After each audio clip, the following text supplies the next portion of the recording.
4 hanggang sa 25. Pakinggan po natin.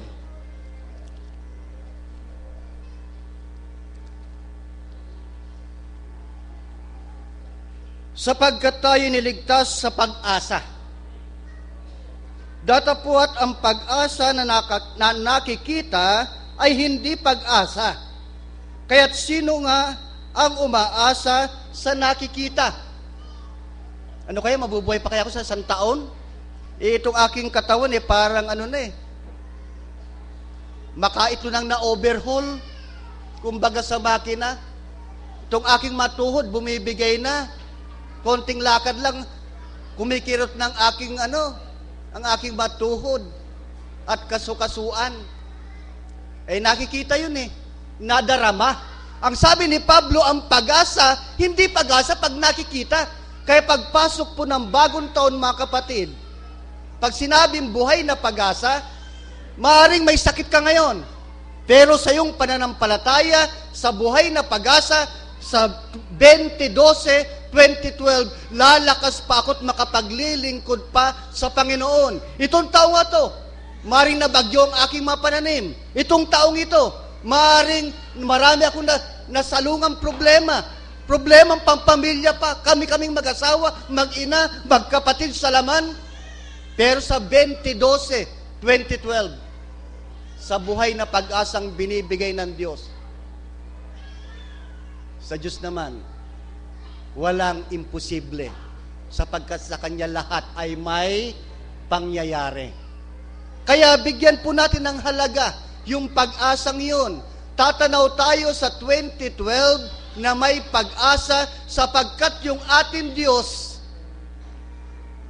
tayo ang focus ng Kanyang paningin. Sabi nga naman we are the apples of His eyes.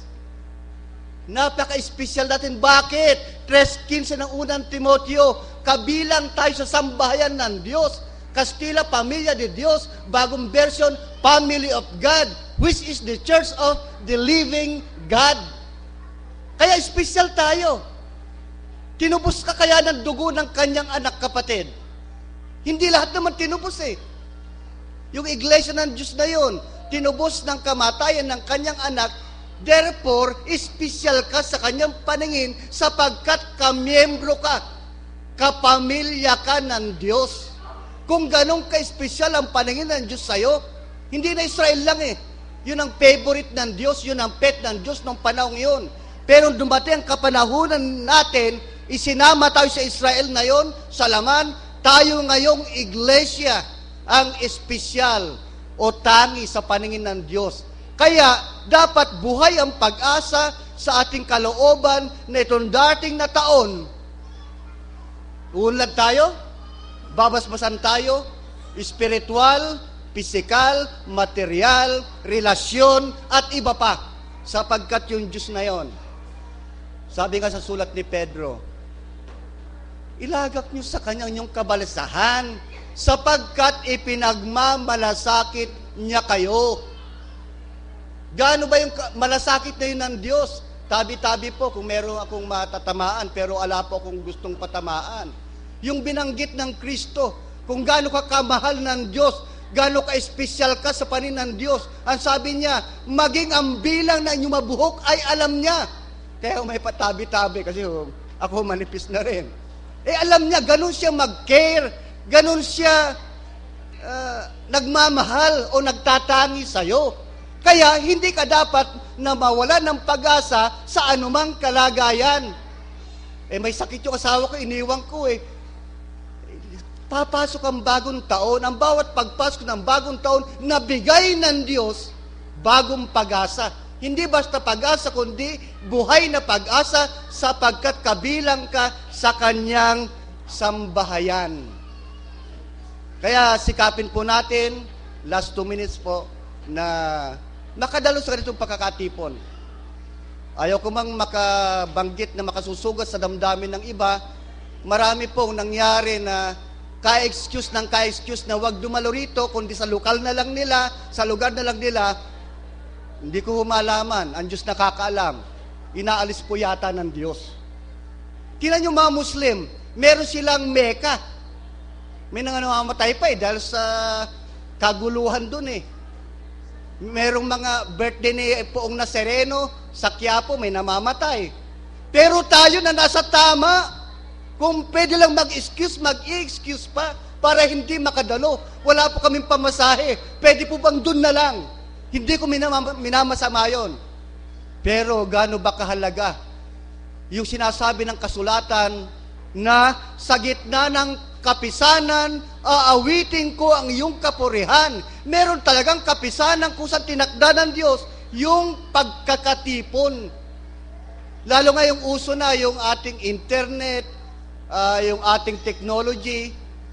Pwede rin natin sabihin na sa bahay na ako magpapasalamat.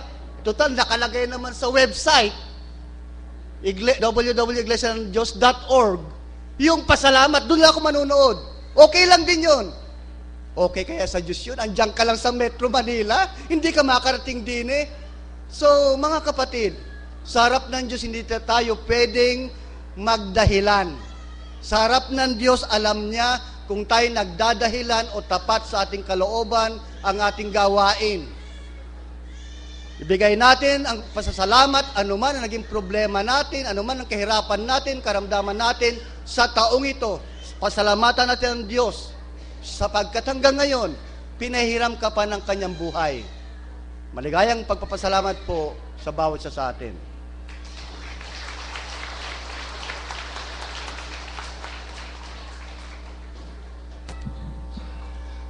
Maraming salamat po sa makabuluhan, madamdamin, at mapalaisipang mga paunang salita na binigkas sa atin ng ating kagalang-galang na matanda, Elder Alfredo B. Manangan. Bago po tayo umawit ng ating kasunod na bilang, ay tinatawagan ko po ng pansin, lalo na yung mga walang maupuan pa sa may bandang likod. Meron pa pong mga upuan dito sa harapan. Kung maaari po, ay punuin po natin itong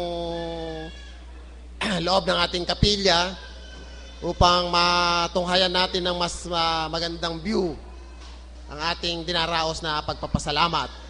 At gayon din sa mga inuulit ko na magpapahabilin, kumuha na po o magpatala kay Minister Ferdinand Lorido dito po sa harapan. Nandito po siya sa may tabi ng computer. I-secure na po ninyo yung inyong mga documents para po mamaya sa oras ng habilin ay mananalangin na lamang po tayo. Patuloy na po ang gawain. So yung mga gusto pong maupo sa may bandang unahan na ito, inaanyayahan po natin upang magkaroon tayo ng magandang pwesto. Hindi ko naman po sinasabi na hindi maganda yung nasa likod, pero kung pwede po natin akupahin yung mga nasa harapan. So sa pagpapatuloy po natin na isang awit ng kapulungan, ihandog natin hindi sa bawat isa sa ating sarili, kundi ihandog natin ang awit ng kapulungan na ito para sa pagpapasalamat, para sa sama-samang pagpapasalamat ng bawat isa sa atin sa ating Diyos. Himno bilang 83. 83 po sa ating himnaryo. At umawit po tayong lahat. Pasiglahin po natin ang bawat isa sa atin, ang ating sarili. Umawit po tayo, dinggin nating mabuti ang bawat lyric ng awiting ito. Awit bilang 83.